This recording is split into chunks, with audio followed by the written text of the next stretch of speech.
We cutting loose. All right, everybody, it's time for another episode of DWMOD. Oh, man, my dog just knocked all my shit over. Hold up. Get out of here.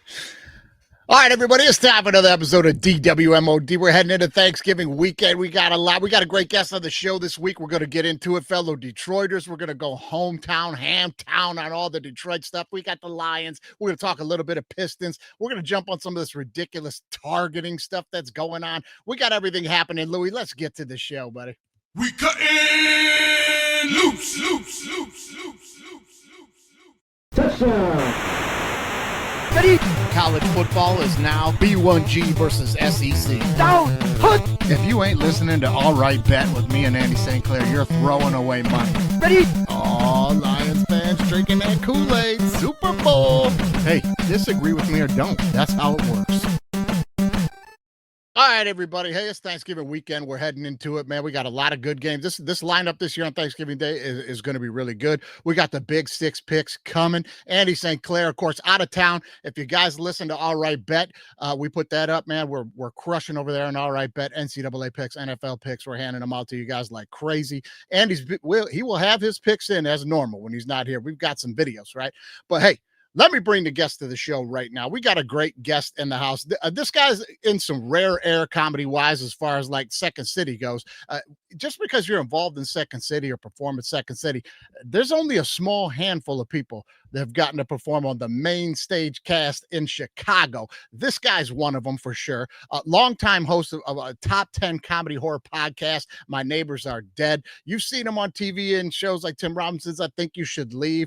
He's got some new projects coming up that are going to be coming out, things like that. We're going to talk to him, a friend of the show, friend of mine, buddy from back home, Detroit. Let's welcome to the show, Adam Peacock. Hey, buddy. I sorry to jump right into this. I just got this before in the back. Ragnow's coming back. Say what now? I just got the update from the Free Press. He's going to unretire and join the team again. Like this season? It just came out. I think he's coming back. I don't know if he's coming back for tomorrow, but I just got the update. Oh, baby. He's coming back. That is crazy because that is specifically something I have on my sheet right now to discuss when we get to No Way is the Lions interior front. That's crazy that just popped up. Yeah, I'm looking at it right now. Detroit Pit Lions are getting a huge lift just in time to make the playoffs. Pro Bowl center Frank Ragnow's coming out of retirement. Oh, baby, let's go. I hope he was staying in shape. Might take him a couple weeks to get up to speed, but man. Yeah, this is great. This is fantastic. He's probably going to be nice and healthy. We need the help up front. Oh, it's beautiful. That's going to be that's awesome. Oh, my God. That's freaking awesome. Sorry, I don't mean to be on the phone. No, that's what this is about. We just broke the news first. This is a DWMOD first, buddy. We're breaking a story secondhand. Oh, it's fun. According to the Free Press, it's unclear how long it'll take him to get back into playing shape, although the Lions have 5 games left. This is big. This is exciting. It's huge, man. 2 weeks, maybe give him 2 weeks and then 2 games to get his feet wet and be just in time for the playoffs. I love it. Wow, man, that's awesome. That's awesome. Sorry, yeah, that's awesome and much needed. Do not be sorry. That's an awesome story break right now, man. That's really fun. Damn, bro. All right, sweet, man. Well, let's get into it then, man. Let's do it. To get Ragnow back and shit like that. Anyway, before we jumped onto that, I just was going to talk to you a little bit about Second City in Chicago for a minute. Yeah. You know, that's something a lot of people watch, a lot of comedy fans watch, those sports fans watch. Everybody's familiar with Second City. Performing on the main stage, though, give us a little insight on that. So I got to do it. I got to understudy one of my best buds and go in with one of my other best buds to finish out the show when I went in for Tim and finished out his show, South Side of Heaven, with Sam Richardson. So I got to do that for like 6 months and it was really fun, man. It was like just getting to hang out with your buddies all day. Yeah, it's great, man. It's great. Like the work though, man, like how many hours a day are you guys there putting that together, man? I didn't write it. So I just went in and did the shows. I think when the boys were in there doing it, they're probably there for like, I don't know, you do 8 shows a week. And then when you're rehearsing, you're there probably like, I don't know, at noon, you probably get in with a show at 8 or something like that, maybe a little Yeah, later in the day. But yeah. yeah, you're there all day writing those things. Yeah, people don't understand what a grind that is, man. Like, that's fucking It's a grind, lot. especially when Yeah. you're in the process of writing it and putting it together and stuff, man. Yeah. It's even doing like the Tourco stuff when I toured there, like, doing holiday stuff. You're there. You're always at the theater, which is fun. It's awesome. But I Yeah. love your vibe right now. You got this lounge singer Bill Murray thing going where you got you got the microphone and the Well, beverage. I love it. I'm at Tim's house right now. So I'm in his bar. Oh, I hope you got your socks off and you just chill. I love it, I am man. in shorts. I do have shorts on.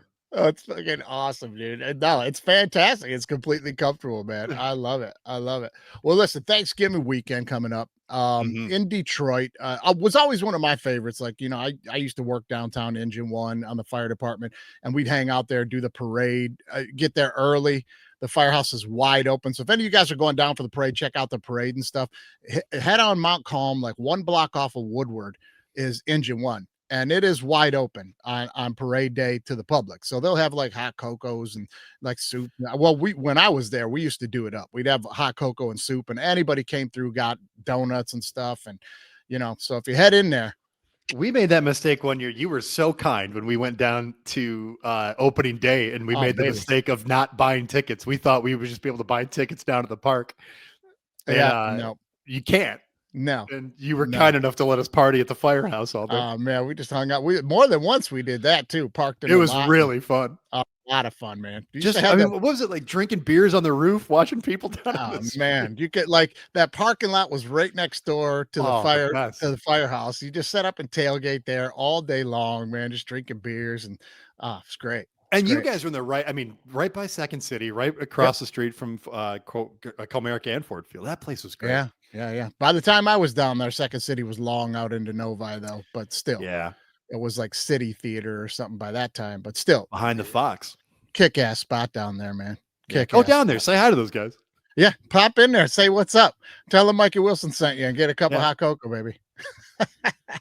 If you do go down there, there's a giant mural on the wall in the dining room of all the fallen firefighters that died in the line of duty. Quick story on that is Old Engine 10 got shut down all over off West Grand Boulevard. It got shut down when I was at Engine 1, and they had the memorial that over there of like all the covers of fire department magazine for guys that died when they died in the line of duty. So the firehouse was getting closed. So the guy that was running things over at that firehouse, they were getting all their stuff out. I told him, hey, bring those over here. We'll put them Yeah. down here because this is like everybody comes and goes from here for the lions and the tigers and the parade and you know what I mean? We'll do a big mural here. So if you get a chance to go in there and check that out, I painted a big mural on the wall. We put all the pictures up there and stuff. So that's nice, man. You can go pay your respects over there. Pretty cool. I don't know if it's still the same, but I remember being there and your firehouse felt very classic, old school firehouse. Oh, it's like the firehouse from Ghostbusters. Totally. Yes, it Totally. absolutely is. There's that one floor that, I mean, I don't know if it's like this still, but it had all those Still. like random twin beds that were just lined up in the room and like, Yeah. Second room dormitory where the guys sleep. Then we had the third floor. Yeah. There's like a pool room up there, like a pool table, and a little workout area. And it's like, oh man, yeah. It's absolutely like the old Ghostbusters. It's great. It's great. Loved hanging out up there. Just loved hanging out up there for sure. only thing No- that sucks is when you see a firehouse that isn't like that, it feels like you guys aren't really doing it. No, they're not really doing it. No, you guys Not have at all the new stuff. No, yeah, all that new stuff, man. You go to some Yeah. firehouses out in the burbs, you'd be like, this sucks. No, this isn't a real firehouse. This ain't a real firehouse. No, that sucks, man. That sucks. Listen, while I got you here, I wanted to ask you, I was going to throw this at Andy too, but not here. What are some of the films that stick out to you that were based in Detroit or filmed in Detroit, or like what were some of your favorite, like for instance, Transformers was one that was like filmed all over downtown. The whole movie is filmed in Detroit. Real Steel. I don't know if you're familiar with that one. Oh, sure. Huge. Yeah. Oh, that's a great movie. My kids Yeah. love that. They were right at that age. That whole thing, like the training center, and most of that was filmed at fire headquarters downtown, stuff like that. So, like, what's your favorite Detroit iconic film? Well, I'm in extra in Michael Bay's The Island, which shot in Detroit. Oh, okay. Yeah, I got to hear Ewan McGregor call a kid the C word, which was really fun. Yeah, Ewan McGregor called the kid a cunt. Yeah, he called him a cunt because, we were doing this scene. It was like everybody's supposed to run away, but all the extras are supposed to be dead quiet so they can get their lines off. And this one kid, it was his chance. He was like, I'm going to do it. And he ran and he screamed really loud. And it was very distracting. And Ewan McGregor afterwards, I called cut. He's like, I couldn't say my line because this cunt's over here screaming. Little cunt screaming. They love that word across the water, boy. They do, man. Those Scots, man, they love it. Yeah, that's their favorite. But the island's good. I was a big fan of The Crow growing up because that was set in Detroit, although Detroit looks nothing like The Crow. No, it doesn't look anything like it. Wait a minute. I didn't even know that. Now that I'm catching up with what you're saying, The Crow took place in Detroit? Yeah. So the guy who created the comic is from Melvindale. I believe he's from Melvindale. Yeah. And it's all set in Detroit, like in this weird Gothic version of Detroit. Melvindale River Rat, huh? The old author. I didn't know that. I saw him one time in my comic book store. The comic book store in Allen Park I used to go to. I saw him. He came in there one time. And yeah. Like I had no idea, dude. No idea. In Detroit, they talk about the Detroit River catching fire, but sure, there's really nothing else about it that would make you think it's set in Detroit. No shit, man. I got to give that a rewatch. I probably haven't seen that since high school. And the soundtrack's fantastic. Every kid in my grade wanted to be the Crow for Halloween. Oh, for sure. For sure. It was super popular. Super popular. I always thought Sting was like a ripoff of the Crow, man. 1,000%. 1,000%. Yeah. Yeah, like he wasn't doing that gimmick before the Crow, was he? No, I think that, he did that with the Crow, and then he also stole the Joker. Oh, how explain that one? He did Joker Sting for a little while, where he put on the red mouth and did all the goofy stuff as the Joker Sting. Yeah. Yeah. Well, hey man, that's the name of the game, man, when you're in that business, dude. He got over. He did well. He sure did. We'd be remiss though if we didn't talk about RoboCop, right? Because you have that figure, like that's what I'm talking about. RoboCop. Yeah. Here you go, buddy. There he is. There he is, man. RoboCop. Now, you remember seeing this when you were a kid? Dude, when he got shot, like when they kill the cop part of him. Yeah. When they shoot him in the head, that fucked me up so bad, man. Mikey. Because they show it for what feels like a really long time. Yeah. That they're just like the camera's on his head. And that really, that movie rattled me. Yeah. You know what parts got me the most? Because we were way too young to be watching that. Far too young. Way too young to be watching that. I mean, like I think that came out in like 1987. So we were like 8 years old, man. Yeah. Yeah. I'm like way too young. But by the time we saw it on HBO, we were probably 10. I'm like, but the part at the end where the chemical waste or whatever goes on the dude's face and he just starts melting, that fucked me up. Yeah. 87 is when it came out. So I would have been 6. Yeah. Oh man, that fucked me up. I was like, oh my God, man. That's just melting and shit. Now I recently watched this little recap of like they were talking like behind the scenes, and that film had a problem getting an R rating. Like they wanted to give that thing a rated X because back at the time in 87 it was far too violent. Yeah. Far too violent. But when they were breaking it down though, this is a film that like Gen Z needs to watch for sure because it's so far ahead of its time. It's so far ahead of his time, Adam. It's like, this movie revolves around a tech bro who's an evil bad guy hoarding money, and they're over politicizing crime to steal money, to privatize the police force, to over brutalize, policing crime just for profit. Like the whole thing it's brilliantly futuristic. Well, their answer to crime is to put these giant 2-legged robots on the street that have machine guns for arms. Yeah, it's crazy, but like you watch it, go back and watch it now, and you're like, holy shit, this is way ahead of its time, man. I gotta rewatch. It's been a minute since I've seen it. Do you think this is a question I want to ask you? Do you think RoboCop should have won some Oscars? Let me rewatch it, and I'll get back to you. Okay, because as a kid, I would have said absolutely it should have won Oscars. Do you know it was nominated for Oscars? Was it really? Yeah, brother, check this out. Nominated for Best Sound and also nominated for Best Film Editing, okay, for the 1988 Oscar season. But play that again real quick, Louis. Run that back one time. Okay, see up top here? They gave it a Special Achievement Award that year for sound effects editing. Now, you've watched enough Oscars. Have you ever seen an Oscars where in the year of something, usually like 20 years later, they'll give somebody like, it was groundbreaking when it happened. Yeah. It was groundbreaking that year. They made up a special Oscar to give this movie. That's nuts. I didn't know. That's crazy. I had no idea. And then I just heard about this and I was just like, oh my God, man. I was like, so we got to talk about this a little bit. I didn't know it was up for Oscars and stuff. It's an Oscar winning movie. Yeah, it's crazy. What should be. You go back and watch it now and you're like, probably should have been up for like best director or something, man. The story, and it's great. You should check it out. It's really good. It's got a 92% on Rotten Tomatoes, which I feel is a pretty good score. It is absolutely top 10 cult classic sci-fi film. I mean, how many times as a kid did you say Tigers are playing tonight? I never miss a game. Yeah, a million Tigers times. are playing tonight. I never miss a game. I'll buy that for $1. Oh yeah, you ran around the neighborhood saying that. I mean, sure, dude. It was so I want my quotable. fucking phone call. So good. I gotta rewatch it. Kurtwood Smith is incredible in that movie. So good. Everybody's so good in that movie. It's so fucking good. Now, you know they're doing the RoboCop statue in Detroit. They've been talking about this thing for 20 years. You know it's done? Is it really? Yeah, here's a picture of it, man. It was supposed to go up in, oh, that's fun. That's it right there. It's ready to go. That's how big it is. It's supposed to be presented and put wherever they're going to put it this year. Wasn't it supposed to be in front of the train station? I thought so, but that might have been before Ford took it all over.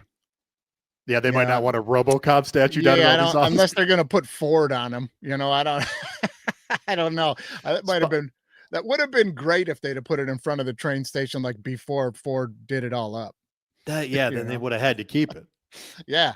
Oh, that train station, that's also amazing what they've done to make that look like, and people don't understand, because we were like, when I was running down there at Engine 1, we would be over there all the time because all the homeless and the hobos and stuff would be in there shacking up, and they would just light fires in there just to stay warm. And of course, it would get out of hand, and you have to go in and put them out all the time. It got to a point where we were ordered like not to enter the building because the floors were rotted out, and it was just like it was bad. We went over there one time. Somebody called and said there's a dude frozen in the water on the first floor. Now, the old elevator shaft, you know, that elevator, when it comes all the way down to the first floor, like it has to go sub first floor, like to level out or whatever. You know, so anyway, it's a big, huge area. It filled up with water during the summer. And then some hobo fell in there and drowned, I guess. But then it like froze while he was in there, and his legs were just like sticking out of the water. It was crazy. Oh my God. That train station got some crazy stories, bro. It's a beautiful building, though. It's an beautiful, absolutely beautiful building. I promise you it's haunted. 1000%. Yeah, it was so pretty looking at it from like 96 or 75, you know, like so nice in the distance. Yeah, it looks it's beautiful. A beautiful building. It'll go in there. It is haunted by the spirits of 1,000 hobos. I'm gonna tell you that right now. Gotta be, man. There's oh my God, if those walls could talk. Oh man, I'm telling you. All right, we can go on and on about Detroit all day. Let's get into some stuff. But before we do that, Adam, we got to pay a few bills here, and we have got to get to a fella you're familiar with. Minor League Baseball Hall of Fame announcer Gordon Butterfield is on the call for True Laundry Detergent, and they bring us What Just Happened. Oh, what just happened? What Just Happened is brought to you by True Laundry Detergent. It's a locally owned company, and these fellas live in the neighborhood. They're saving you money. There's 101 loads in one bag. They got laundry detergent and fabric softener. They've even got dry sheets for you. Got sensitive skin, they've got the free and clear. No fragrances, no dyes, no additives. Or if you don't like liquids, they've even got the detergent seats. Just drop one in every load. There's 60 loads in that box. Just head on over to thetrueproducts.com for all your laundry needs. And don't forget to use your code CUTTINGLOOSE1 to get you 10% off your first order. That's True Laundry Detergent. It's Gordon approves. Well, it's a beautiful day for a visit for that. Oh, tumble time. Oh, my. 2 for 1 on a stairway massacre. What just happened? It was a bang-bang play. First you see Edna trips over that dog. Oh, flip-flops are flying. She's rolling downhill like a cheese wheel chase. And then here comes Gertie. She's going to help out. But she's not going to put that phone down. Just switch it to her non-dominant hand. That's a bad idea. Here comes the concrete. Oh, my. Thank God Edna's ham hock got caught in that guardrail. Looked like a fire drill for old Humpty and Dumpty. Oh, what just happened? Oh, man. I think that first lady had it. I think the second lady had it worse. Yeah, she slammed on the face. Oh, man. She went down hard. First woman got her leg caught in the rail. Thank God, or she might have cracked her melon. That dog's in a bad place. Yeah, well, I think if you watch it back too, I think she stepped on her own flip flop right before she hit the dog. So Jesus. just bad news. A good handling of the phone, though. I love how she Very moved good. the phone. I like that the third lady didn't even move. Yeah, didn't even move at all, man. Oh, I love when Gordon tells us it's a bad idea all the time. Oh, that's a bad idea. That's hilarious, man. Well, Gordon, well done, brother. Hey, get your 2 laundry detergent, guys. 10% off the code Cutting Loose 1. Let's get to some quick hits, buddy.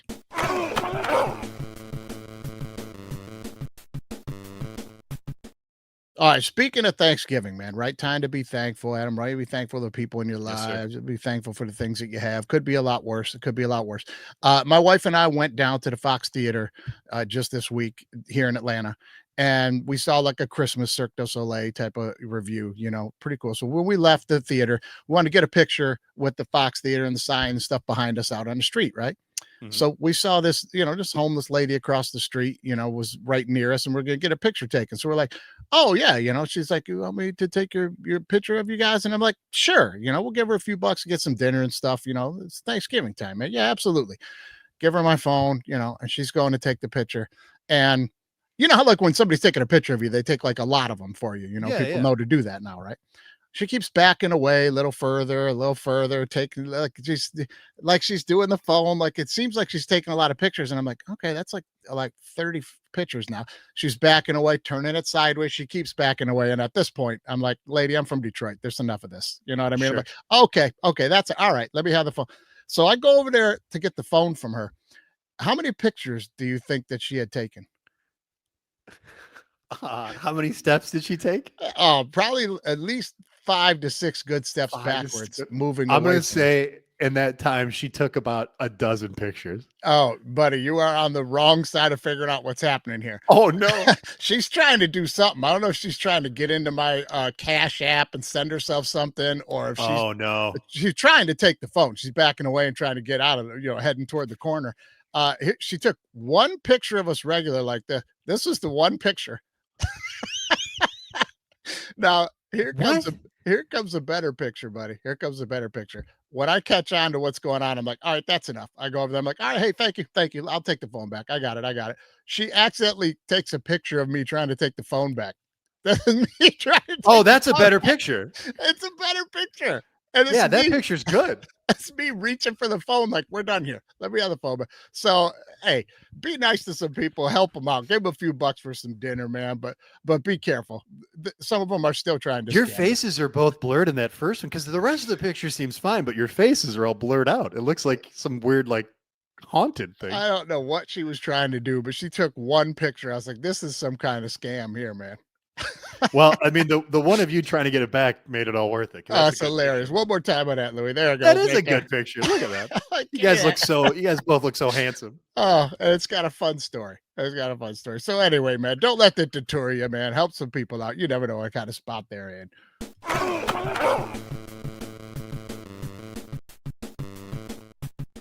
Now, of the MAC schools, Adam, which one are you the biggest fan of? Central Michigan, Fire Up Chips, Chippewas, or Eastern Michigan or Western? It's my beloved Eastern Michigan Eagles. You graduated from there, didn't you? My alma mater, home of two-time Super Bowl champion Charlie Batch. Yeah, buddy. Yeah. Adam, did you know Charlie Batch showed me around on my visit to Eastern? Did he really? Yeah, man, around the locker room I think at a home he told game. me that. Yeah. Super nice dude, man. Was he nice? Yeah, super nice dude. He was awesome when he was at Eastern. I mean, the guy's got 2 rings and he doesn't have any CTE. He might be the smartest guy of all. First round pick. When the last time Eastern had a first round pick, man? Max Crosby? Did Max Crosby go in the first round? Oh, God, no. He was like third, fourth rounder. Yeah. Yeah. And that was a high one for them. Yeah. Well, anyway, for me, Fire Up Chips at Central Michigan. Got to give a shout out to the Chips here. Last week's game here, 18 play, 75-yard, 11-minute drive to open the game with a touchdown. That's the longest drive in school history. Adam, they took the kickoff and used the whole first quarter and scored a touchdown. What are they, Army? That doesn't seem. I mean, that's very good. That's crazy, right? Yeah. I don't. Yeah. If you ever think that would be possible. Do you plan for that? You would know better than I do. Is there like a scheme for that, or do you think that they just kind of like adapt as they go. Part of the game plan, probably. They probably are like, we want to exert our dominance early. We're going to ground and pound. We want to wear them out, and we're just going to show them right up front that we're going to be brutal. And they just were like Army. They were just like, well, the coach is from Navy. It was like 3 yards, 3 yards, 5 yards, 4 yards, 3 yards. You just milking the clock and score. Hey, kudos, man. The thought of coaching football or preparing for a football game stresses me out so bad. It's a lot of work. It's too much work. It's like going to space. It really is, man. Like when I coached my son out in LA at Calabasas, which was like a high level program. All the other coaches on the staff all played for Pete Carroll, USC guys, and it was really awesome being on that staff and coaching. But that's a high school level, and I'm telling you, there is a ton that goes into it at the big time college and pro level. Come on, man. It's ridiculous. Did they make you take a class? I know that sounds dumb, but did they make you take like some sort of like prep course or something? No, some guys do, but like if you had a background of like playing and stuff, then like you kind of understand it. And then, I knew what they were talking about, and I know football from playing so much and stuff. So then they brought me up to another level of intelligence and speed and how to, do that kind of stuff. It was awesome. It was like a free class that was awesome. You know what I mean? How stressed do you think Campbell is now that he's calling the plays offensively and being the head coach? He's extremely stressed on that. That is, I'm telling you, like Andy Reid is a rare bird to be able to do that and manage the game so well. You can see what it did to Dan Campbell just in the second game that he tried to do it, Adam. Like he's going for it on 4th down inside his own 50 when it's the first quarter and the game's tied at 3. And then he's trying to fake a punt on the next possession. He's trying to fake a punt when they don't even take their defense off the field. Like you're too distracted to even notice like, oh, they didn't even put their punt return team out there. They know we're faking it, audible out and kick the ball. Like it's too much to track. It's too much to track. There's so much going on. It's too much. You cannot manage. They're like, listen, there's an exception to every rule. There's like 2 or 3 guys that could probably do it. Sure. But for the most part, it's too much. You do not see a high success rate of a guy that's like, I'm going to be the play caller and the game manager, head coach. You can't do it. It's impossible. I don't care for it. You got to be on your toes like every second of the game. Like what's That's why when I play Madden, I only do the offensive plays on Madden. I don't even bother with defense. You just let the computer pick for you. Yeah, it's better than me anyway. Oh, that's great, man. No, it's very difficult. Very difficult. All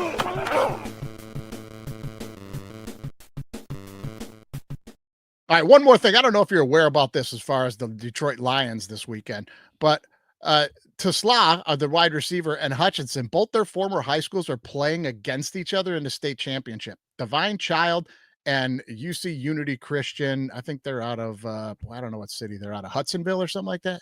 I think they're out of Hudsonville or something like that. They're playing against each other for the state championship this weekend. That's exciting. That's interesting. That's really weird. Yeah. That is an odd thing. Did you guys ever go to the state championship when you were in high school? We went to the semifinal game, and this is like ripping a Band-Aid off to this day. It just is, man. We wound up with, we had the first team all-state running back. I was all-state quarterback, wide receiver. We had the best wide receiver in our division, hands down. He went on to play at Fresno State. Look, long story short, we outgained the other team like 400 yards to, I think they had 130 total yards, and they won the game 14-7. Our tailback, who's like one of our studs, he fumbled 4 times inside the 10-yard line. Oh no. What do you think it was? Was it the yips? Did he get the yips? Listen, before the game, this was one of those fields that had like a dirt, like baseball infield at one end zone. You know what I mean? So we got like this the old Raiders. Yeah. Stadium. Yeah. So we got this bright idea before the game. He was going to wear these neoprene like elbow sleeves like Barry used to wear, like that go like half on your bicep, half your forearm. And he went on a 75-yard touchdown run one time. Guy caught him from behind at the 1, fumbled it out of the back of the end zone, fumbled it 3 more times inside the 10 during that game. We also had 3 interceptions right off, guys. Like I threw the ball off our tight end twice, hit him in the chest, and went like 10 yards up in the air, and they picked it off. We just snake bit. It just, damn. We would have won the state championship, but we lost. But I never played, but Allen Park went the year before I think we got to high school. Okay. And I still, I think the only guy I can remember from that team, his name is Mario Esperante.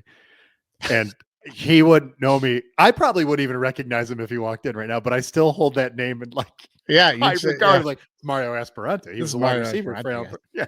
Hey, he doesn't pay for a meal in here. Hey, that's on the arm. Nowhere in Allen Park does Mario Esperante pay for a meal. That is on the arm. That's on the arm. Before we moved out to LA, though, Divine Child is where I was coaching at. That's where my son played, and I coached at before we went out to LA. So they got some football players coming out of there. He's playing some D1 ball now, so they're coming out of there. Hutchinson did all right. We're from a cold weather state, man. It's you got to be big to survive. Yeah, you got to be big to survive. Yeah. You come to the Midwest, you just see it, man. It's awesome. I don't know how people in Wisconsin do it, man. No, I don't know either.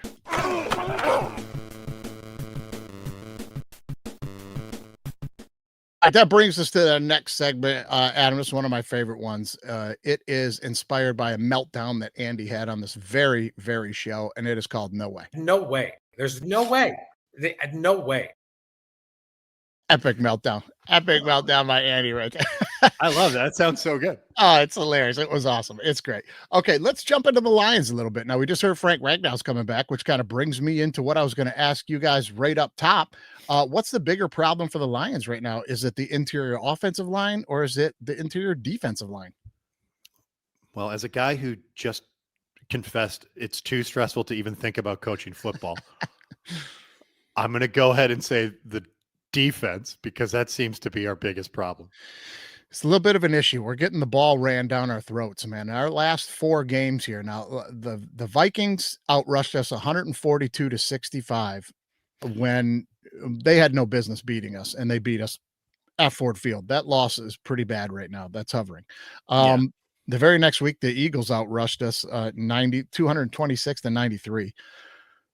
You know what I mean? And then the Giants. Now, look, we outran the Giants in this last game, 237 rushing yards for us. But to put that into perspective, Jahmyr Gibbs, a 70-yard touchdown, a 50-yard touchdown, and a 50-yarder where he's tackled at the 3. So let's take those off the board. We're pretty much outrushed by the Giants, and they gouged us rushing the ball as well. Interiors on both sides, not very good.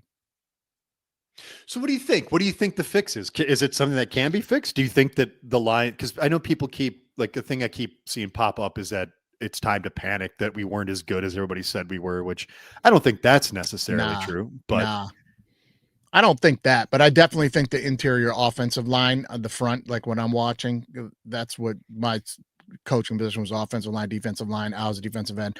That interior offensive line is not playing well. They're not playing well. They're giving up sacks at a greater clip than any other interior in the league right now. I think I saw a stat somewhere. Goff's being pressured like crazy, and it shows. He can't get through his progressions. He can't get through his reads. That's hurting us a bunch.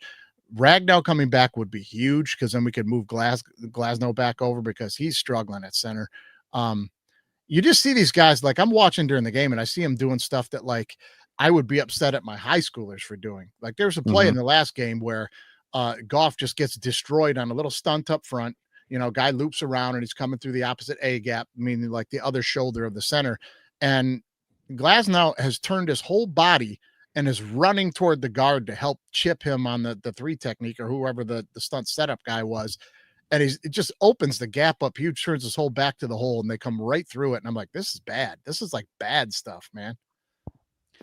Even hearing you talk about that, Mikey, I'm a terrible guest for your show, because I don't like that. I don't think like that. I don't see those kinds of things. But that's the thing. It's just like people aren't looking for it. You're trained to watch football to just watch the ball. Like, when the ball snapped, you're just looking at Gibbs take it and start running. And it's like, it would take you 5 minutes to just retrain yourself to just watch the guys up front, what they're doing. The ball will show itself when it breaks free. I did watch a thing this morning. Andrew Luck, pardon me. He was doing one of those John Gruden camps things. Remember those things he did on ESPN? Those super weird things. Quarterback camps. So bizarre. That guy's a nut. But he was talking to him about just random like football plays, like calling out random plays, and the way that Andrew Luck was breaking it down and the shit that he was saying, and like all the it's incredible. Like it's crazy. That's what I need. Just watch Gibbs. That's what I'll do. Just let me watch Gibbs. Yeah, it's not a bad way to watch, man. It just isn't, because I tell you what, it's let me make the equivalence to like comedy. Okay. Comedy, something you're a professional in, you understand it, which some people wouldn't understand, but that kind of ruins movies for us, right? You're watching movies and you can see what's coming. Yeah. You know, plot wise, even if you're watching a mystery or something, you're like, nah, I see the breadcrumb they sprinkled there. It's going to be this guy later. It kind of ruins everything for you. Yeah. And it's the same with football. It doesn't ruin it for me, but like it makes it ultimately frustrating because I can see exactly where it's breaking down and what's wrong. And then they just keep banging their head off the wall and doing the same thing. And you're going, what are we doing? You know what I mean? Allie and I, we love watching whatever we're watching, but when it's the two of us, we really love pausing all the time and kind of talking through things. And I do pop in my head a lot of time that I'm glad it's just us, because this would be miserable for just a guy who wanted to watch. Yeah, no, you should do a show like that, because I would watch the shit out of it. I love to do that. And sometimes my wife is not into it. She's like, okay, can you just play it? So I was like, no, let's figure it out. You know, I'm with you. That's fun to do though. Does this Laporta thing scare you at all? Yes and no. I mean, obviously I can't, his name is escaping me, the backup, Brock and Meyer or something. I can't think of his name, but it did at first, because he's not going to be Laporta. 100%. Right. He's not going to be Laporta, but you did see in the last game, he was hitting a lot of open spots like Laporta does, and Goff just couldn't get him the ball because he was under too much pressure. There's a lot of clips you'll see on the internet where these Monday morning quarterbacks, I don't know what the fuck they're looking at, are going, Goff's terrible. Look at this. Look how open he is, and he doesn't see him. And I'm like, no, he doesn't see him, because he's got 4 guys trying to eat his lunch. You know what I mean? It's like, no, I think we can be okay without him. It's not beneficial, but we got to get that interior straightened out. Can I ask you, and this is not really like, there's no X's or O's for this, but how much do you think the Trump dance, how long is that curse going to hang over our heads? Oh, baby, what a debacle that was. What a debacle. I mean, it's really been like, you know, there's been a cloud over us. Yeah. Well, anything that guy touches turns to shit. I mean, you know, if he's got his hands on it, it's going belly up in a matter of minutes, and somebody's just not paid. Stay away from the Lions. Just stay away from the Lions, man. Let's get rid of his ass. All right, so let me ask you this: are you worried about making the playoffs? No, man. There's a lot of football left. Jeff Saturday said something the other day that kind of made me calm. He's like, "There's a third of the season left." Like, right? There's a lot of time left. I think we're going to be the Bears are much better than I thought they were going to be, though. Yeah, that's a problem. Yeah. There is a lot of time left, but the thing that is like the counterpoint to time is space, and there's not a lot of spaces to get in the playoffs. I'm going to tell you that right now. Like, yeah, that makes sense. Yeah, you're going to need to get to 10 wins right now, and I think we can do it, because I'm not going to get too deep into weeds here, but breaking the whole thing down, the division winners are all going to be in. So like you got the Rams are going to be in, the Eagles are going to be in, you know, blah, blah, blah. So there's only 3 wild card spots, but one of those wild card spots is locked up out west between the Seahawks and the Rams. Like whoever wins the division, the other team finished second, is in the playoffs. They're the 2 best teams in the league. So there's really only 2 spots open, which really comes down to 1 for us. The bottom line is we have got to outplay the Bears and the Packers if we want to make the playoffs. It's our direct competition. And the Bears are at 8 wins. The Bears are at 8 wins right now, and they're going to need to get to 10 to hit the playoffs. And here's their schedule. What do you think here, Adam? Loss for the Eagles. Yeah. They'll probably lose to the Packers. They're going to beat the Browns. They'll probably beat the Packers one of these 2 times. So that's 2 wins. And then probably lose to the Niners, lose to the Lions. So maybe they get to 10, but pretty tough schedule for the Bears down the stretch. You don't think Shador could spoil it for him? No. No. I love. It'd be fun to see, though. I would love to see it. It was fun to watch Shador do that to the Raiders this last week, which was great. We'll see what he does with the 49ers this weekend. They got a tough schedule, man. That's going to be. You think they can get 1 or 2 away from the Packers? I think I would just like for the sake of like trying to figure out records, I would just call it a split. Like maybe a home and home win. Like maybe the Packers aren't playing that great right now. So I'd say maybe a split there, and they beat the Browns. They get the 2 wins. If they get a third, they're going to get to 11. And that's going to be tough for us because we're at 7 wins right now. And here's our schedule. I'm just looking at it right now. We got a tough. Yeah, we got the Packers yeah. on Thursday. So let's say we win that one. Then we got the Cowboys. Cowboys are red hot right now. Their defense is better, but we kind of own the Cowboys. We could win that game. Rams, listen, that's an L. We're going out to LA for an L. I mean, they're going to beat us. I think, yeah, they're going to beat us. But then we have the Steelers, which we should beat. The Vikings, we should beat. It could come down to that last game at Chicago. I mean, it could come down to the last game at Chicago for us. No doubt. You know? I like that we have a lot of, I mean, we're split the 50-50, right? 3 at home, 3 away. Yeah, 3 at home, 3 away. And the Packers, I think, are going to be the team that's out. I think us and the Bears are going to be in, because here's the Packers schedule down the stretch. They got the Lions. They got to play the Bears. They're going to get a split. Then they got to go play at the Broncos. That's going to be an ass beating. Then they get the Ravens. I mean, the Packers are the team that really should be worried right now. They have maybe one win down the that Broncos game's going to be that's going to suck for them. They got Lions, Broncos, Bears twice, and Ravens. Good luck. How are you feeling about tomorrow? Like, what do you think tomorrow means? We're going to get to that in the Big 6 picks for sure. That's one of our games at the end. All right. Well, yeah. Yeah, we're going to lay it out on that. But listen, I think we're going to make the playoffs. I think we're going to make the playoffs. Yeah. Yeah, I think we're going to make it, guys. So let's let everybody just relax.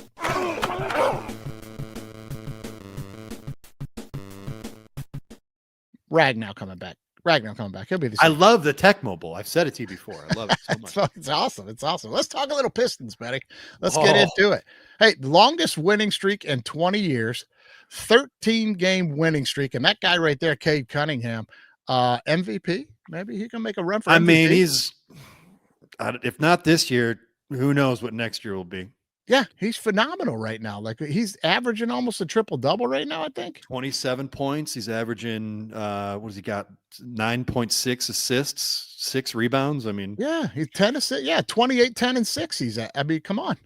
Duran's 20 and 11. He's averaging 20 and 11. 20 and 11. Duran has been a great story. Duran's a beast. There was all that talk. Another thing that came through, I guess the Mavericks are trading Anthony Davis to the Clippers.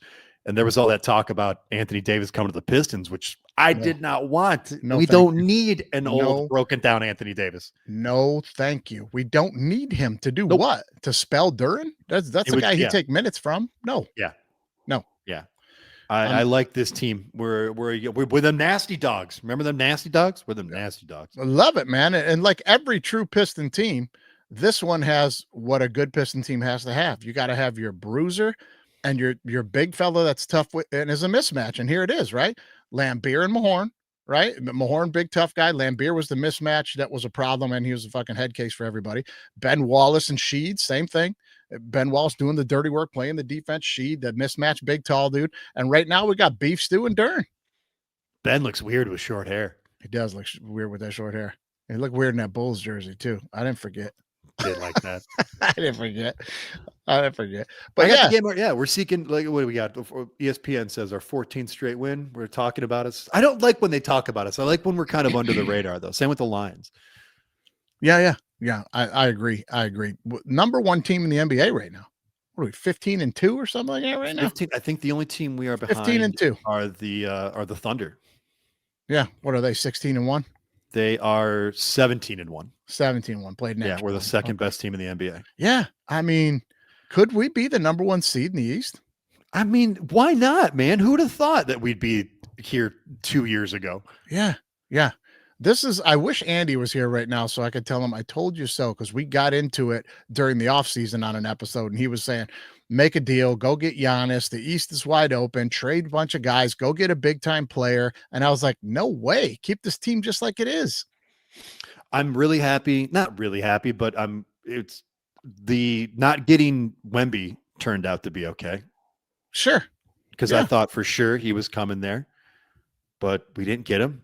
And watching this team, it's been fun, man. This team is going to be great. Could we be number one? Sure. Why the hell not? Sure. Why can't we make a run?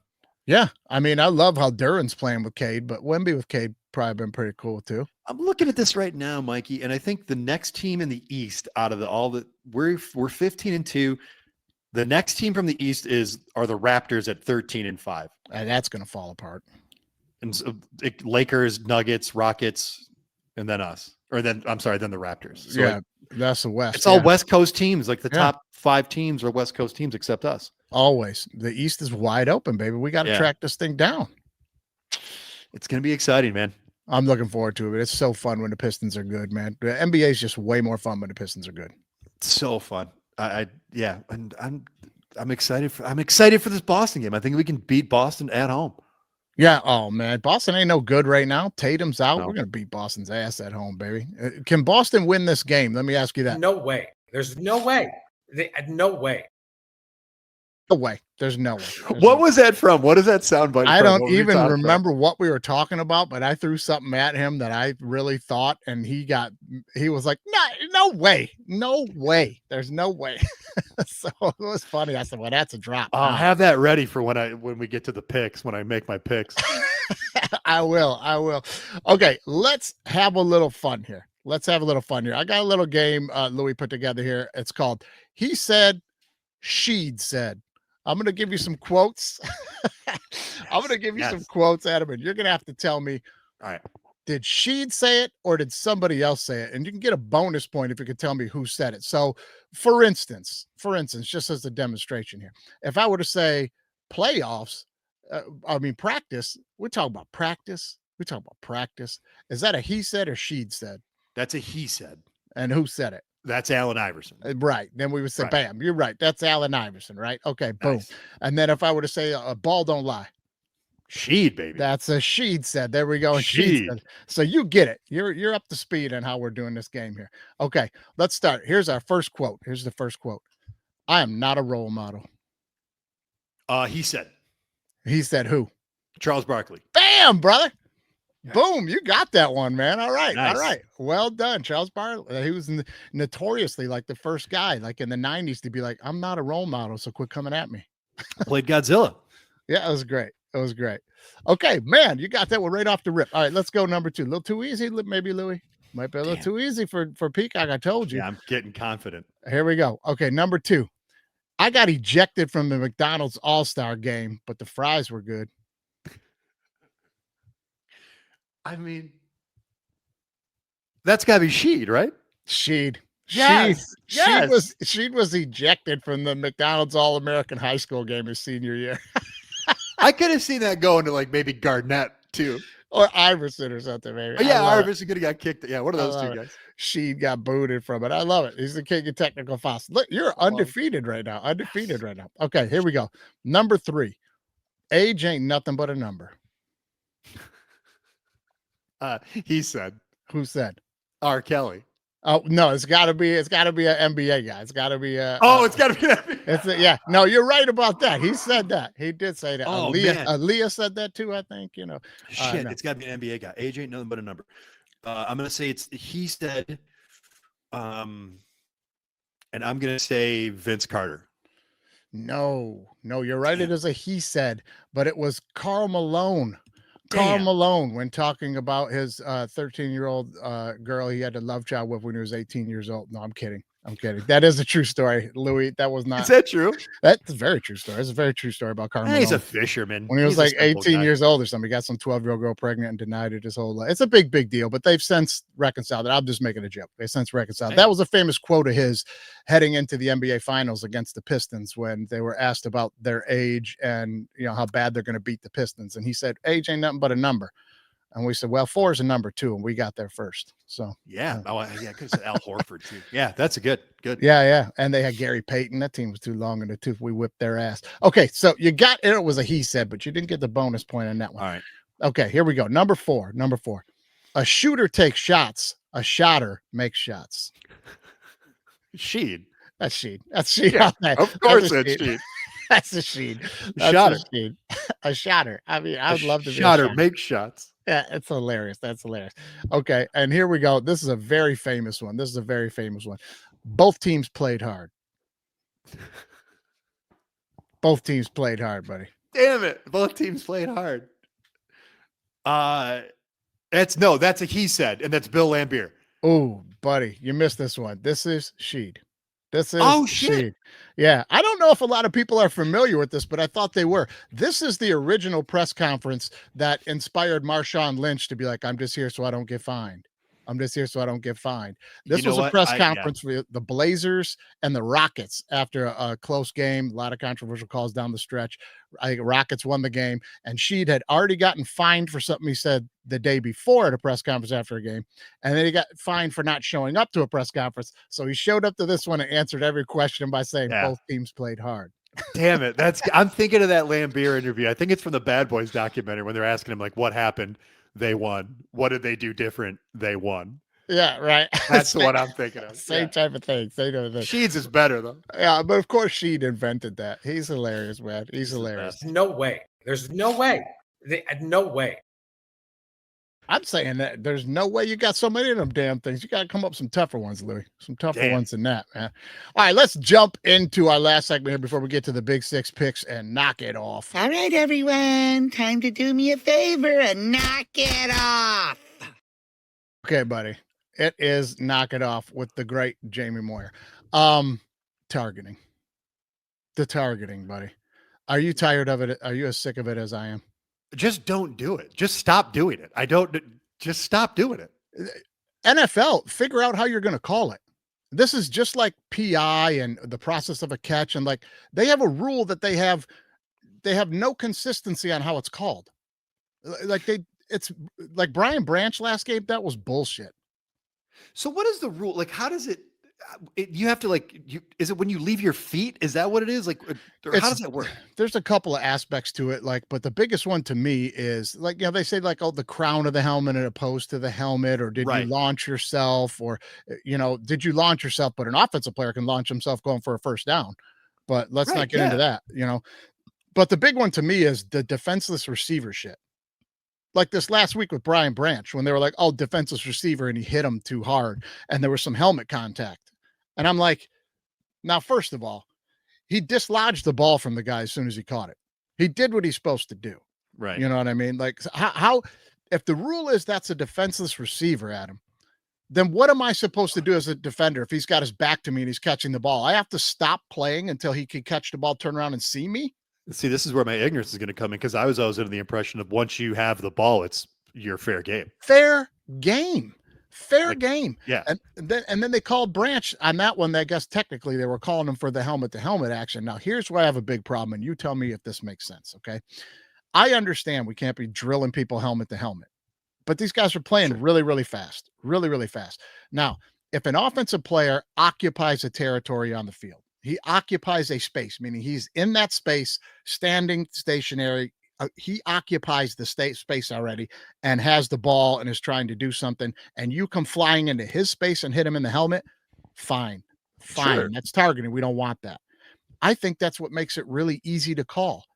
If both players are heading to a place on the field that neither one has occupied, how can you punish the defense? You follow me?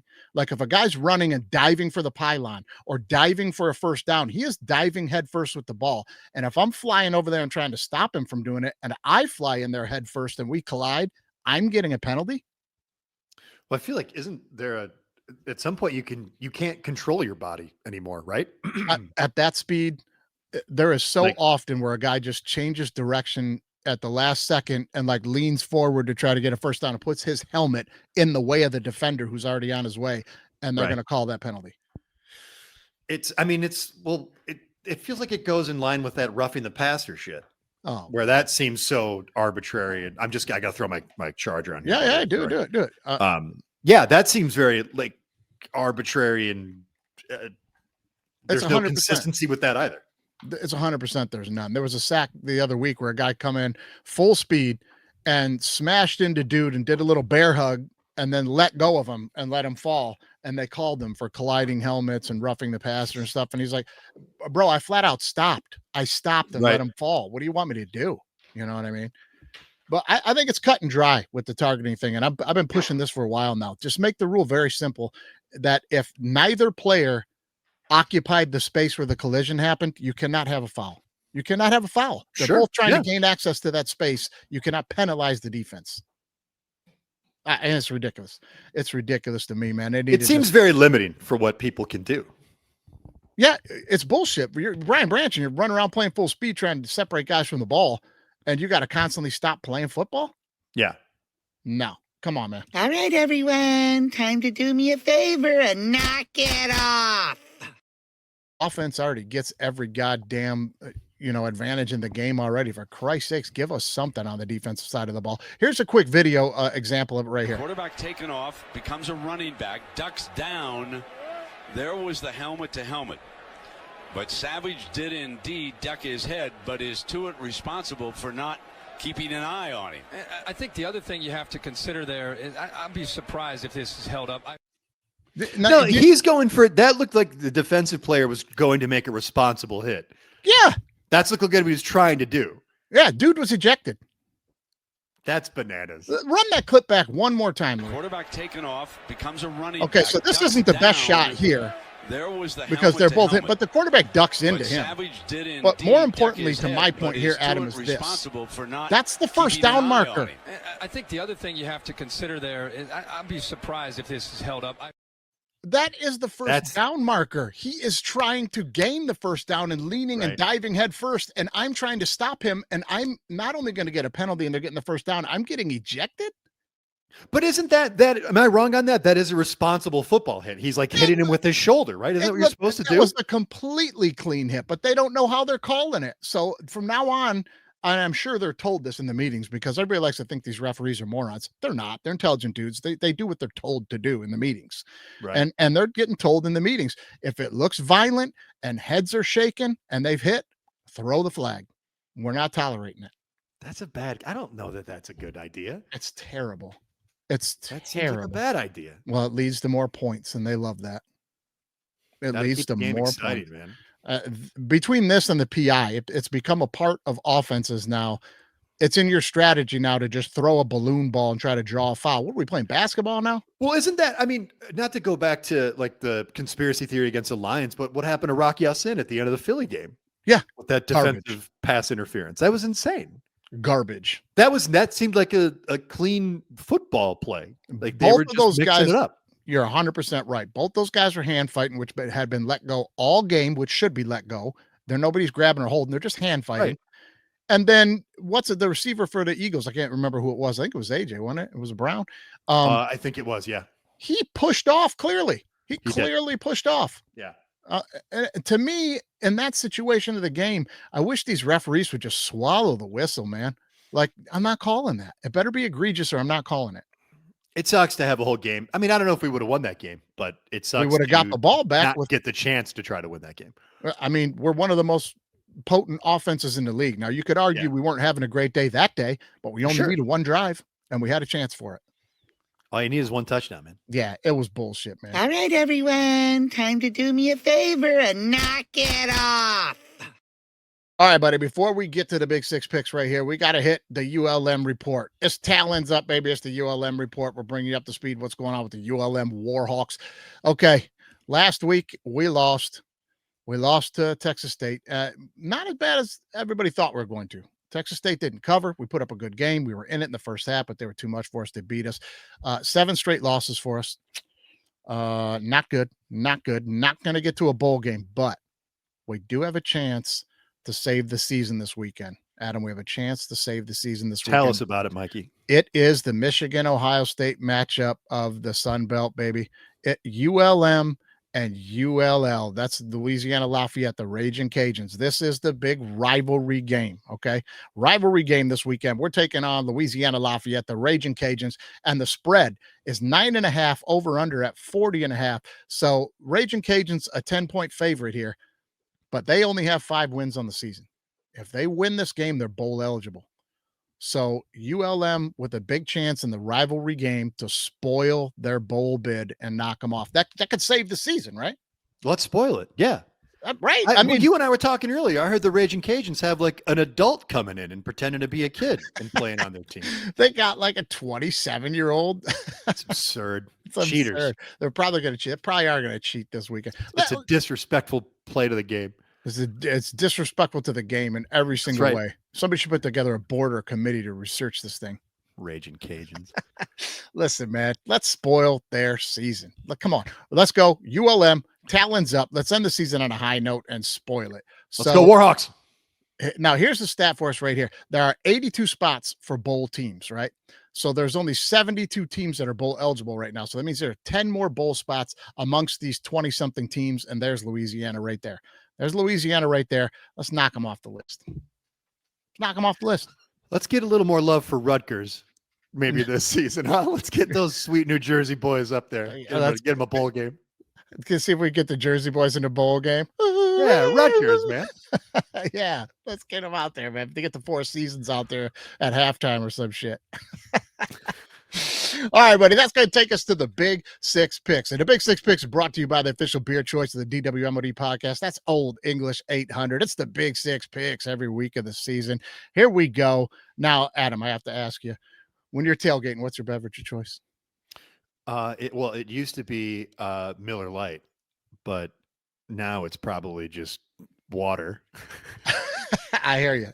I hear you. That's about that time for me as well. About that time for me. But one more time this weekend, I think I'm going to be getting on a few of these. Brass monkey, that monkey, brass monkey, chunky. Oh, yeah. Thursday, Thanksgiving Day Lions game. We will be having the traditional Old English and orange juice brass monkeys at the Wilson Homestead. Let's do it. Let's have one. Yeah, you might as well, man. I mean, the game, it's the 10 a.m. start out here, so I don't think even if I could, I should. Oh, baby. That's a good spot to do it, man.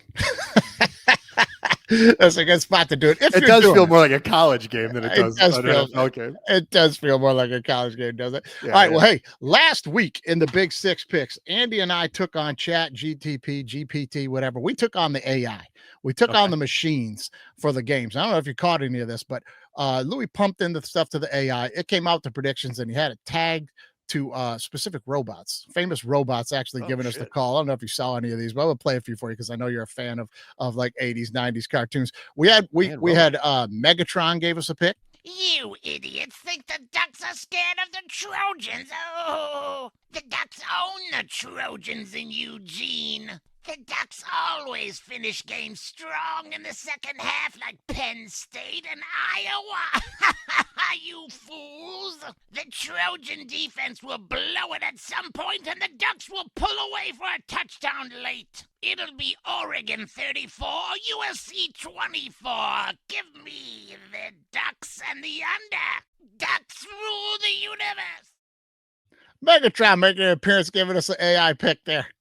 Do you think maybe that's why the Autobots always win? Because he's too busy gambling all the time.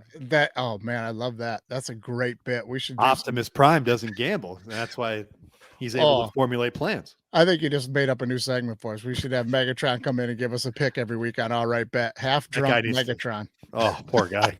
I would love it. We also caught Voltron right in the middle of destroying a road beast, and they had to give us a pick. This was a pretty good one, I thought Louis put together. Do we have to do this right now? When we agree to do something, we do it, hunk. Let's do it. Well, I love the Cougs. Me too. Duh, Lance. We all do. We've got to finish this, but this Lion team backs the Cougs. We think that run game will be plenty enough to pull ahead. Give us the Cougars 31-24. And the under. What? Love the show, guys. Go Cougs. Voltron in the middle of destroying a road beast. I just do love watching that Voltron drop, though. When you were a kid, how often did you watch that, man? All the time. I mean, I had all the little toys and stuff. Yeah. Oh man, all of them. All right, let's jump into it, buddy. Let's get to the Big Six Picks here. Right now, Adam. Right now, the guest pickers are winning on the season. We got about 5 or 6 weeks left, and the guest pickers are ahead right now, 32-32 with 2 ties. Okay, I'm in second place at 30-34. Okay, and Andy is bringing up the rear, 25 wins, 39 losses. Probably out of it at this point, but I need him to help me out here and get some picks going in the right direction. Well, if I remember correctly, I did pretty bad in last October. I did pretty bad. I think you did. Yeah, I did really bad. I think you did, but this time I think you're going to get it. I think you're going to get it. All right, let's jump on this first game. Texas A&M, chance to play for the SEC championship. They're playing against Texas. It's -2.5. Texas A&M laying 2.5. The over-under here is 51.5. Who do you like? I think Texas is going to win that game. You like Texas? Okay, taking Texas in the points. Yeah. Okay. I think Texas will. Yeah. All right. And what do you think? You're going to go over or under 51 total points in the game? I'm going to go under. You're going to take the under, Texas and the Texas under. with the under. Yeah. Texas and the under for you. Let's see what Andy had to say. All right, guys, I'm sorry I couldn't be there. I'm going to be in the snow with my family, and look, I have to go. So let's start off with Texas A&M at Texas. Tough game. A tough game. I see it. We have it at 2.5. That game, look, I'm first off, the over's at 51.5. I love the over. Love the over. Please, please, please. I think the over is coming. Texas playing a lot better. Texas is going to try to ruin Texas A&M's chance at undefeated going to the SEC. I'm gonna lean with Texas A&M. I just think the momentum's there. So give me Texas A&M. I'm going to bet against Arch, who I think has been a lot better here in the last 5 or 6 games compared to the first 5 or 6, which makes sense. But I'm going to go Texas A&M. I kind of believe in Elko, and I'm going to trust him in that one. All right, hey, Andy's going to be on A&M, and he's going to be on the over. Loves the over, says the over's coming. I'm with you, Peacock. I'm on the under here. I think Texas does have one of the best defenses in the country. Their offense has not been good all year. Arch has played better in the last bunch of games. Andy is right about that. I'm going with the meld of what both of you guys are saying here. I'm going to roll Texas A&M to win this thing. They know what they got to do. They can get it done. They're the better football team, especially offensively. I think they can outscore it with it at 2.5. I'll take Texas A&M. If this thing was at like 3.5, I might take a shot on Texas, maybe not. I'm going to roll A&M and the under here. That's how I like it. That's the way I see it. All right, let's jump to a buddy of ours, Dunbar's favorite team, the Tennessee Vols. Tennessee against Vandy this week. Maybe some playoff implications on the line. Not quite sure. Depends on some other things, how they pan out.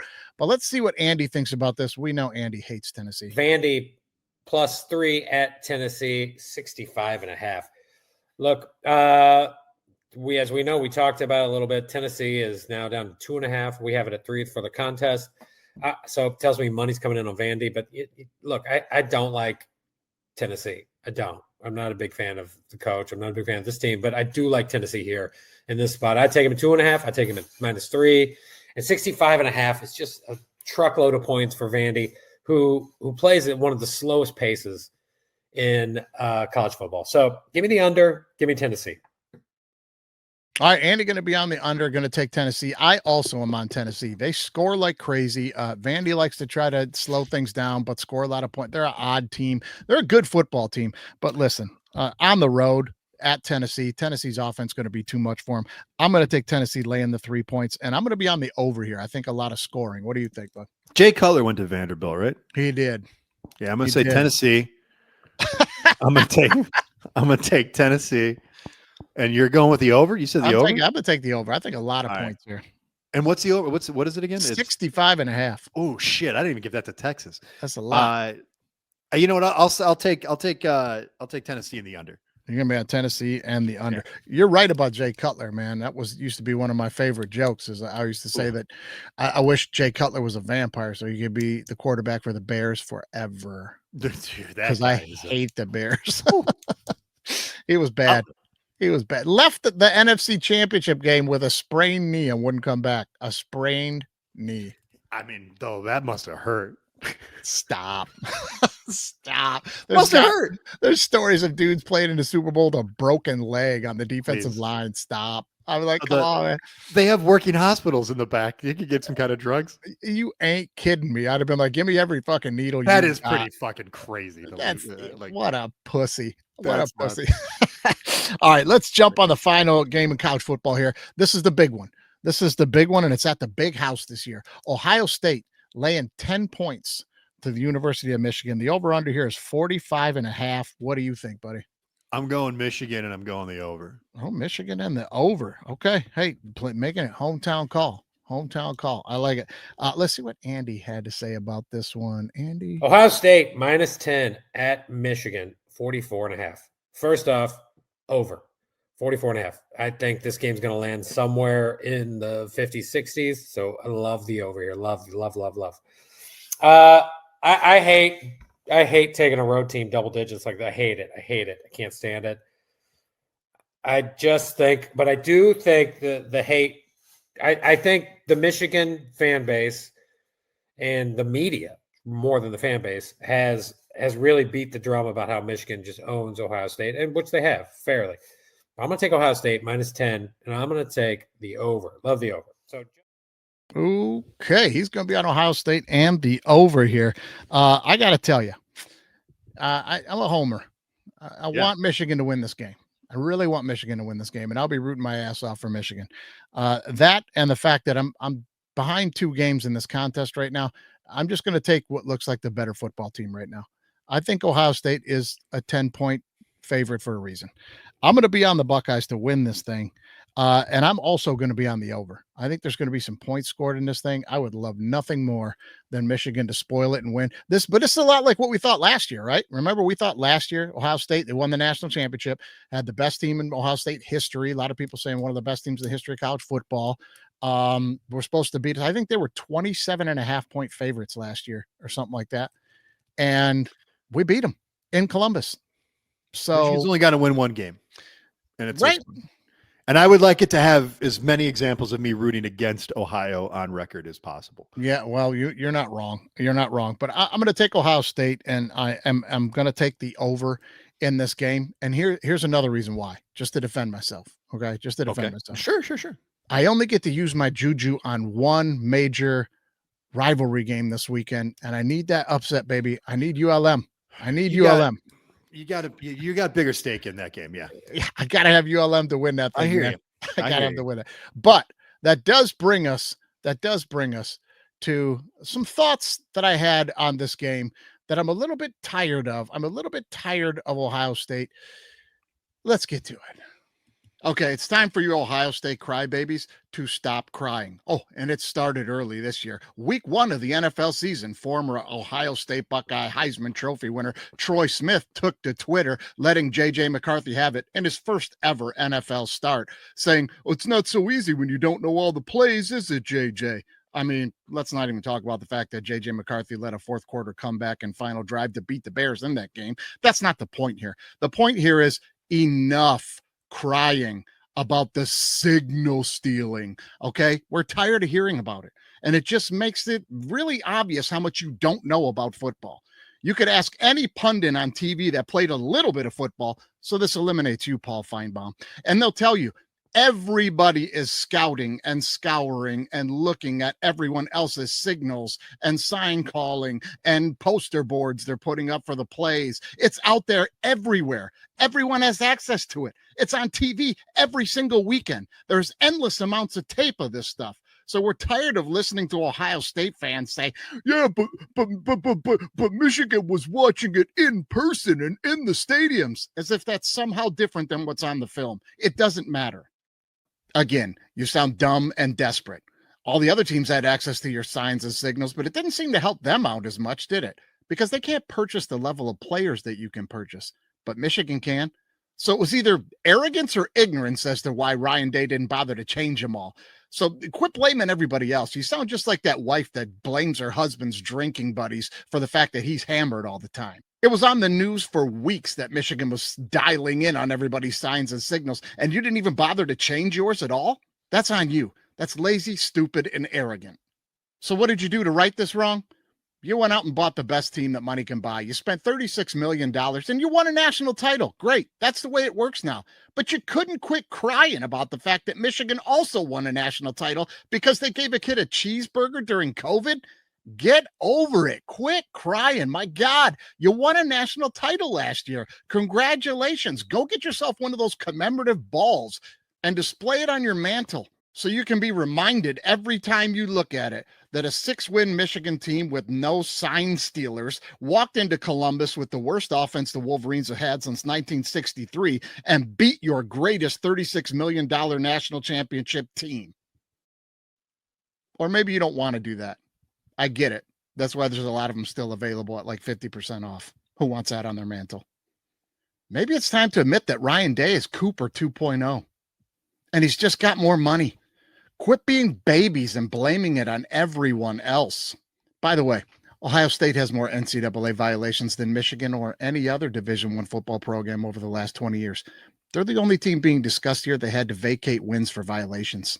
Remember Jim Tressel being pushed out right before the season where they were preseason favorites to win the national title after he had already won another national title?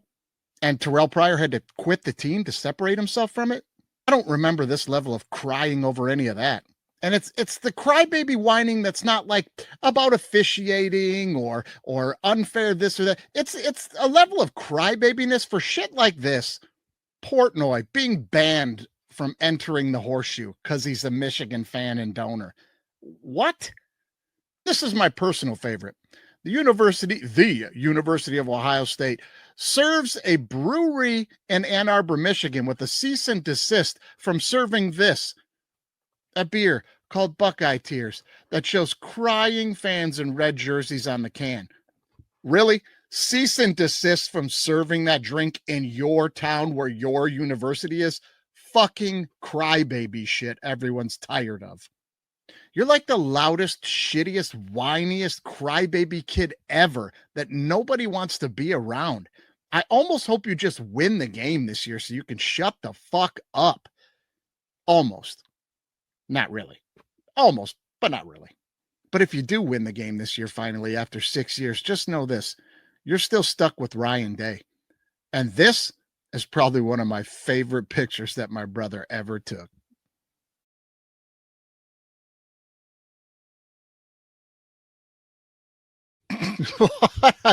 What a great photo, dude. Great photo. That was the big game they won.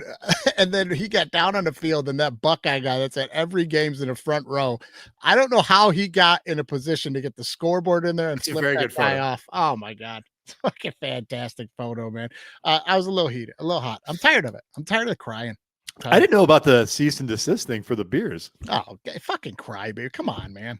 That is pretty. That's lame. That's bogus. Stop it. Just stop it. All right, moving on from that. We'll see how the game goes this weekend. Now, because this is a gambling show, we are required by law to play a gambling disclaimer. Here's the disclaimer really quick. What advice do you have the kids not to gamble? So with gambling, there's only there's no such thing as losers. There's winners and quitters. So you just got to keep going and just keep. And you gotta you gotta phone a friend and you borrow money. You borrow from your mom, your dad, your sister, your brother, and just friends. And then there's no such thing as losing. It's a winning sport. There it is. Thank you. There it is. Let's go. Hey, there it is. The law doesn't say what the disclaimer needs to say. Just needs to be a disclaimer. Don't be a quitter. Let's keep gambling. The Big 6 Picks. All right, buddy. You like that one, huh? There's one guy watching this who that was the sign that he needed. It's it. He was like, I'm in, baby. Okay. Get the money no matter how. Who cares who you have to lie to? Get that money and let's get betting. Okay, let's jump on this big game that you and I care so much about. The Lions and the Packers on Thanksgiving. Huge game for both teams. Huge. Lions laying 2.5 to Green Bay. The over-under here, 49.5. Adam, give us your prediction for the game. 49.5 is the over-under. I think it's going to I think we'll go over. Okay. All right. I think we'll go over, and I'm gonna take the Lions. I don't know, man. As I've made plainly clear on this, I don't know the X's and O's, but I do believe that Dan Campbell thrives in situations like this. I think he's going to be super pumped to get the team pumped. I think he's going to let that Philly win kind of sit with him for a little bit, let it rot, let that almost loss to New York do the same thing, and don't forget what happened week 1. And I think we're gonna win. We're at home. It's Thanksgiving. We got the throwbacks on. We'll be all right. Yeah, I'm not going to disagree with you. Look, we're not going to get swept by the Packers in the season, okay? This is a classic division home and home split. I'm going to count on that. I'm going to count on the fact that we just found out Ragnow's coming back, so all those guys in the interior better get their shit together, because as soon as he's ready to fucking play, job's on the line. One of them's out. There's only 3 spots, and one of you's out. So you better get your shit together this weekend. Yeah. That's what I know. What do you? Because they're not going to make him come off the bench. You ain't kidding. You better fucking figure it out this weekend, guys. I'm gonna tell you that. I'm gonna be on the Lions laying the 2.5. I'm also gonna be on the over here. Let's see what Andy has to say. NFL. Let's start off with Thursday, and let's start Green Bay at Detroit. Green Bay plus 2.5 at Detroit. 49.5 the over. I don't know what to do on the over/under. I got to be honest. I have no idea. I will say this: Matt LaFleur against Goff and Campbell, ATS, is 1-6 in the 7 games. This will be the 8th game, the 4th year they've played. And the 1 victory came this year. So generally, Goff and Campbell kind of own LaFleur. and I think it continues here. So I'm going to ride with Detroit. I do think if I'm just on the over-under, if I'm guessing, and I am guessing on this because I think it's so close, 49.5 is a lot of points. Green Bay's playing pretty slow. I don't know who's playing for Green Bay at this moment, as in this Jacobs going to play. So I'm going to go under. All right, man. There you go. There's Andy deep in thought with the chest rub going. I know. He was good. Did you see that? He really knows what he's talking about. He was stretching it out over there, baby. All right. So he's on the Lions as well. Looks like we're all Lions and over in this one. Let's jump to the next game here. Kansas City laying 3.5 at Dallas. Dallas, a home dog to the Chiefs, who are playing better football right now and are up against not making the playoffs if they don't kind of win out here. The over-under here at 52. I'm going to tell you where I'm at. I'm going to take the Cowboys in this one. I'm going to take the Cowboys in this one because the hook is 3.5. The Cowboys defense is playing a lot better. The Chiefs, they've got to be exhausted, man. 8 straight trips to the AFC Championship or the Super Bowl. What do they get, like 3 weeks off every year? This team has got to be beat up. This is a tough stretch down the road here for to win all these games in a row to get into playoffs again. I'm going to take Dallas because it's 3.5. If it was 3, I might think about the Chiefs. I'll be on the Cowboys, and I'm going to be on the over. Let's see what Andy thinks about this one. Kansas City minus 3.5 at Dallas 52. Tough game. Generally in these types of games, I want to take Dallas and the 3.5. I generally take the dog, but this game reminds me a lot of that Christmas game last year when they went to Pittsburgh and they won that game by like 10 or 12 or 14. Now Pittsburgh's offense sucks, whereas Dallas's offense is great, but the over under is 52. Hard again. I'm going to lead under. I think Spags gets it done, so I'm going to take in the under. And I think, look, you can buy Kansas City. I take Kansas City. I'll take them at 3. For the contest, I'm going to take Dallas at 3.5. I'm just going to take the points. We'll take the home points and the under. All right, there's Andy again. Playing. We're both playing gambler. We're taking that hook, that half point, baby. What are you going to do here? I think just as Andy said for the contest, I'll take Kansas City and I'll take the under. You're going to take Kansas City to cover in the under. You're probably going to be the one that's going to win this game. Who's betting against Patrick Mahomes? A couple of idiots over here. But yeah. No, but I think you're right though, man. Those guys, that is a lot of time to be playing football nonstop. They got to be exhausted, Adam. Yeah. I mean, every how much year. talk have you heard about Travis Kelce retiring? That seems insane. The guy, they got to be it's got to be exhausting. Man, the off-season workouts, they're playing deep into February, and then they're back at camp in March. Like what? April? And that Dallas win last week, it sucks because they were down so much early. They were down 21 out the chute, and they came back and won it, and that sucks. I mean, honestly, as Lions fans, we probably want Kansas City to win this game because we want Dallas to be in a spot where they're like, oh, we're out of it. We can't make the playoffs now because they have to win out to make the playoffs. So, boy, nice if they just lost and they knew it was over. But there's some bad blood between the Lions and the Cowboys. Sure. Yeah. We all know Decker reported. So fuck the Cowboys. That's about all I'm going to say on that. All right. Hey, Texans Colts, last game of the week. This is a big one here because the Colts just coming off the loss to Kansas City. They were the number 1 seed in the AFC. Yeah. Texans making a run for the division right now. They got to play them twice down the stretch. So this is kind of a must win for both teams. Texas plus 4.5 playing in Indianapolis. The over under is 44.5. What do you think, bud? I'm going to go Texas. Go take the Texans. Okay. Pardon me. Texans and the under. Texans and the under for you. Let's see what Andy St. Clair thinks about the Colts. I don't think those go together, but that's what I'm doing. The other is Colts, Texans plus 4.5 at Colts, 44.5. I like the under in this game for sure. I like that under a lot. And I like the Colts. I just think they should have beat the Chiefs last week, in my opinion, and everybody's opinion. And Texans have been really good with Davis Mills. I just don't think it continues here. I like the Colts by 10, 14. I just think they're going to get it done. So give me the Colts at minus 4.5 and give me the under. Thank you for having me. Have a great Thanksgiving. Hey, great Thanksgiving. He's giving. Thanks, Andy. Thanks, Andy. Thanks for that. Great Thanksgiving to you too. I'm on the same page here. I'm taking the Colts. I'm not acting like it's the end of the world and Daniel Jones is turned back into a pumpkin now because they got beat by Patrick Mahomes and the Chiefs. Come on. Yeah. Come on. The Colts are a team that can run the ball and play defense. Again, I know it's not an unreasonable thing to lose a game in the NFL. No, and everybody acts like it is because we live in a Yeah. day and age where it's got to be shock and awe and Right. ridiculous hot takes on TV. The Colts Yeah. are one of the best teams in the AFC. They run the Right. football better than anybody. They play good defense. They're probably going to the AFC Championship game. They're going to lose a game or two. It's fine. It's fine. Yeah. I'm going to be on the Colts, and I am also going to be on the under here. All right, well, that's the Big Six picks for this week. Adam, now every single week, we preach the story that man, the worst people in the world seem to be in charge of everything right now. Just terrible people are in charge of everything. It looks like everybody's an asshole. And there are two things in this world that can bring people together, and you don't care about race, creed, color, religion, none of it. And it's sports and music. I think that's right. Music. That's the truth, baby. So hey, when you're out there, man, especially the holiday season here, guys, let's be good to each other. Have some compassion for other people. Don't be so damn worried about what someone else is getting. Be concerned with what you might be able to give to somebody else to help them out in a hard time.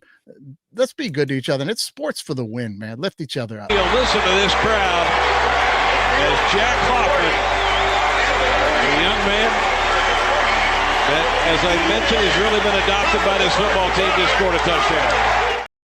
That's what I'm talking about, baby. Thanks for doing the show this week, Adam. Man, I had a great time having me, buddy. RoboCop with you. Love RoboCop. Oh, Alex Murphy.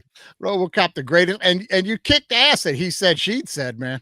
Hey, thanks, buddy. I know. I'd like to see if I can go for a perfect game next time. Oh man, we're gonna have to bring back He Said, She'd Said again. I think that's a winner, Louis. It's my favorite game. I think that's a winner. All right, brother. Well, hey man, I love you. Enjoy the holidays. Love you too, man. And we'll Happy see you next Thanksgiving. time, man. We cutting loops.